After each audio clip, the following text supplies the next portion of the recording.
Hey guys, welcome back to the channel for an FM21 lower league tactic. It's Concerto, the direct edition. For those who tried the original version of Concerto, you'll know it as a possession-based intricate passing system. Well, I tried it all the way down in tier 10 with Prestwich Heys and it didn't quite work. When you've got 6s and 7s for passing and technique and terrible mentals, it's never a good idea to hold on to the ball for too long. So we're now going back to front much quicker, passes in behind. We're still pressing the opposition into mistakes. We've still got those intricate set pieces, but we're just taking out all that fiddling about in the middle of the pitch. I had great success with the system, leading Prestwich Heys to an unbeaten season, including an FA Vars victory, playing teams in almost every round that are the league above us. 135 goals we scored from 36 games in the league, so you really can hit the back of the net with this one. Before we jump into the tactic itself, don't forget to subscribe and hit the bell button so you don't miss out on future tactics and future episodes of Tier 10 to the top, which we'll plug later in the video. And don't forget to give this video a like if you find it helpful. Right, let's have a look at some of the gameplay.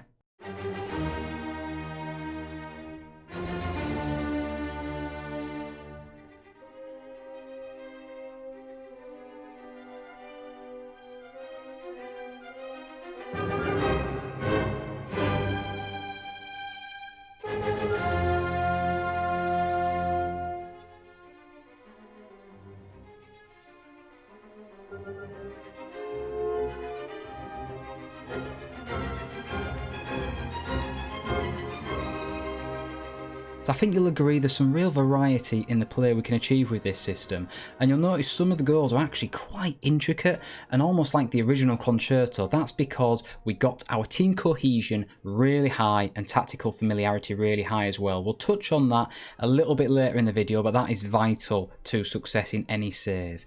Quick look at our results though, and yeah, tells its own story really. Absolutely smashing sides left, right and centre. We even won 8-1 against Atherton there. I'm just scrolling slowly so you can see them all. All these FA Vars victories were against teams much higher up than we are. Stockton are a cracking little side. We beat Carlisle City 5-1 in the FA Vars final. As for the league, finished on 104 points. Looking at the stages, 135 goals. Yes, we conceded 35, which is pretty terrible, but when you're scoring that many, doesn't really matter. Team stats, well, look at these strike rates. We've got Luke Penny up front scoring 22 goals and 7 assists. Lucas Widry got 27 goals and 20 assists, which is insane. 16 goals, 16 assists from the right wing. Sewell only just came in, so I would take his stats with a pinch of salt. But the rest of the team really plays second fiddle to the strikers and the front guys. The wing backs can get involved as well. We've got McKevitt with 9 assists and 4 goals. Callow got 10 goals and 8 assists because they do get forward and they can arrive late in the box. Right, we've got a lot to get through today, guys, so let's jump into the system itself. It's a 4-2-2-2 or a 4-2-4, depends how you look at it. We're attacking on the mentality. That never changes. I never switch from attacking because it adjusts every other player's attacking mentality. If you click onto a player and go into edit their instructions, you'll see their personal mentality there. So basically they're set specifically to do a job and get them involved in the right phase of play. As for roles, we're using pressing forwards, simple wingers, an advanced playmaker, he's the guy who's going to pick out the passes. We've got a ball-winning midfielder on support because he needs to break up play.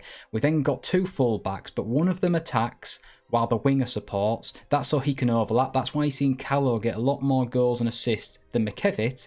McKevitt on the right side is a supporting fullback to allow the right winger to really bomb forward and commit. 2 standard centre backs and a sweeper keeper just to try and sweep up in behind. All these roles are made for a purpose, and it's to basically to press the opposition into a mistake and then hit them hard on the counter. We go front to back with a direct style of passing. We're higher on the tempo, but we do work the ball into the box, otherwise it just gets too ridiculous and we miss out on that intricate play in the final third.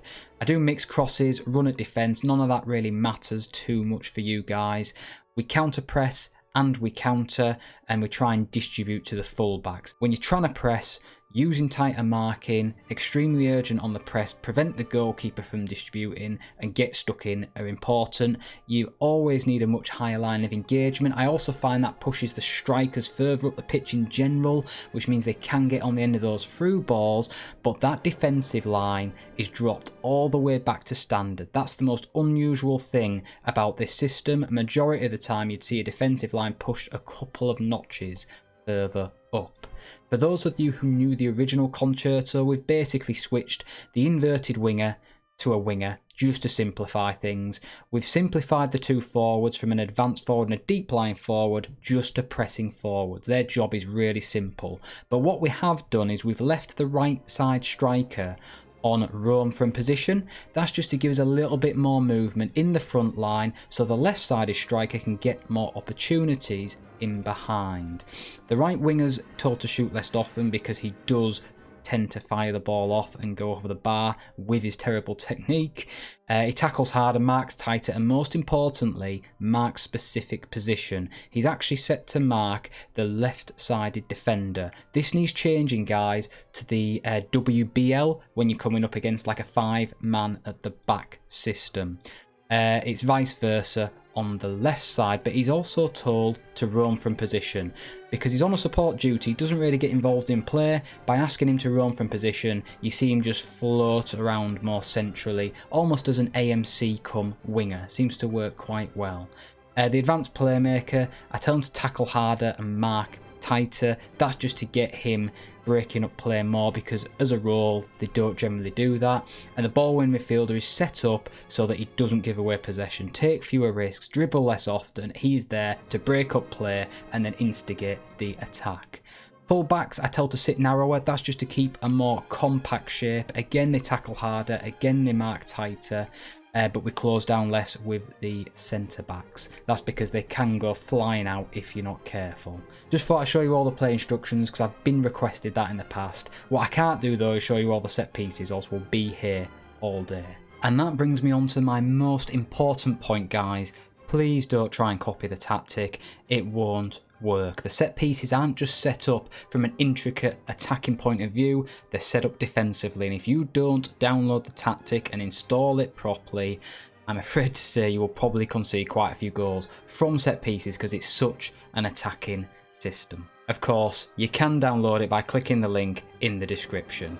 Moving on. Right, as for what you should look for in each position. Now remember, I'm in tier 10 here, so obviously ignore some of the attributes, but the general idea of a player is still the same. We want speed, someone who can finish, someone who can get in behind, and ideally someone who is a bit aggressive, determined, works hard, so that they can play that pressing role. Or you can go for more of a technical player if he's not quite as quick. I personally prefer the faster strikers, but I tried Widra with him being reasonably fast for this level and he ended up getting 20 assists, so it can work that way as well. As for on the wings, you need speed. Speed and skill are ideal. If they can finish, fantastic. But remember, these guys are wingers. They're going to be getting to the byline, so if they can cross as well, you're going to get a fair few assists. I think Kalu is the perfect example of a player to look for.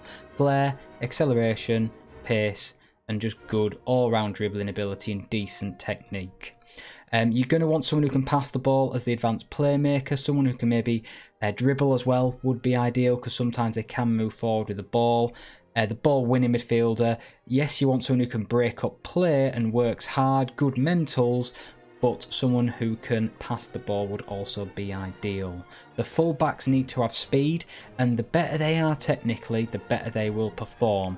For instance, McKevitt here tends to go forward for the corners, picks up the ball on the edge of the areas you'll see, and then hits the ball into the top corner. We've seen that time and time again. I think all 4 of his goals this season have come through that route. Calo's a bit of a different player. He's better with his crossing, and we see that quite often in getting down the wing and providing that in-swing cross as he overlaps Sewell. Defenders wise, you definitely want someone with aerial presence, but if you can get a little bit of speed, really does help because those balls in behind can be a killer in the lower leagues. Now, as for troubleshooting your save, training is really important here, guys. You need to make sure that you are scheduling the correct type of session. So I'll quickly show you in the calendar what I've done for pre-season. You want to be scheduling physical, match tactics, teamwork, attacking movement. You can replace attacking movement with defensive shape as well, but get that match preparation in. This is absolutely key. If you don't use teamwork, defensive shape, and attacking movement, you will really struggle getting team cohesion up and getting tactical familiarity up. Those two things are essential to any system working. I see people making this mistake all the time. I'm going to leave a link right now just up there for a video I did called It's Not Your Tactic. It goes through all of this and all the other things you should look to troubleshoot your save if you're struggling with systems. But generally speaking, schedule at least 2 match preparation cards at pre-season and throughout the season. Match tactics should feature at least every other week, if not every week, all the way through pre-season. You need that tactical familiarity up and you need that team cohesion up. I'm going to keep repeating that because it's so important. If you are struggling in a game, substitutions can make a huge difference. The strikers and the wingers especially. So look to make changes there early on if you need to. Don't be afraid to do that. Also, don't forget to criticise and praise performances, guys. Essential to do that. If you don't, your players will fall off the boil. It especially affects players with crap consistency, which you'll find quite often at this level. All of this is covered in the post, which is down in the description. That's where you'll find the link to download the tactic. So if you click on the link for this one, scroll down to the bottom, there'll be a big download button. Instructions to do so there. But I'd also have a read of the post because it's got a lot of handy information in there you might need. You should also switch to a time wasting system if you need to do that towards the end of the matches. I personally didn't in mine, but that's because we did so well throughout the season. We never really needed to defend a lead. We always had quite a big cushion. Right, guys, I think I've covered all the essentials there, so I'm not going to drag this out for too long and bore you to death. Hopefully you enjoyed the video. If you want to know anything else, hit me up in the comments and I'll try and get you sorted out. Give us a thumbs up if you enjoyed it as well, guys. It really does help the channel and I'd massively appreciate it. Hit that subscribe button, hit that bell button to be notified of new tutorials and tactics as and when they go live. And I'm now going to plug my tier 10 to the top save. This has been really well received so far, so thanks to everyone who's been watching. We're taking Prestwich Heys all the way from tier 10 to the top flight and beyond. It's going to be a very long one. It's going to last the whole life cycle, I would have thought, of FM21. So make sure you get caught up with that because we're still in the early phases and I wouldn't want you missing out. Right, guys, until the next one, take care and I will talk to you all later. See ya.